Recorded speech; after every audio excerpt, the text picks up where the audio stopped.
Bonjour à tous et bienvenue pour votre rendez-vous hebdomadaire sur les marchés financiers.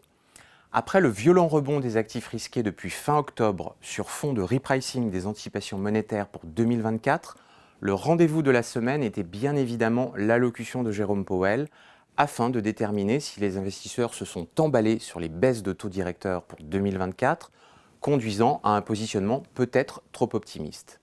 Mardi, les chiffres d'inflation américaine, l'IPC, sont ressortis proches des attentes. L'inflation globale a baissé de 0,1% à 3,1% en glissement annuel et l'inflation core est restée inchangée à 4%. Cependant, en glissement mensuel, l'inflation globale a légèrement progressé, en grande partie via l'accélération des prix du logement et des véhicules d'occasion, compensant la baisse de 2,3% de la composante énergie. Dans l'ensemble, le rapport montre que la tendance désinflationniste est intacte et tend à soutenir l'idée que la Fed a fini de resserrer sa politique monétaire. Selon l'indice NFIB, le moral des petites entreprises américaines a légèrement baissé en novembre pour atteindre son niveau le plus bas depuis 6 mois. La Fed n'a donc pas lutté contre les anticipations du marché jeudi lors de son dernier comité de politique monétaire.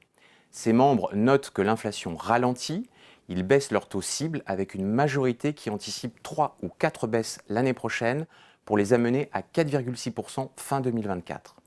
Enfin, ils adoptent un changement de langage avec une possible baisse des taux avant d'arriver aux 2% d'inflation cible.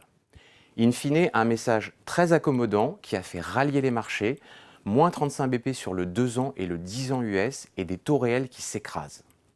De son côté, la Banque centrale européenne a maintenu comme anticipé ses taux directeurs à leur niveau actuel, comme en octobre. Elle a aussi repoussé les anticipations d'une baisse imminente de ses taux d'intérêt, malgré le reflux récent de l'inflation. La BCE a baissé ses prévisions d'inflation pour 2024, avec une inflation globale inférieure à 2% en 2026, mais une inflation core persistante sur l'ensemble de la période.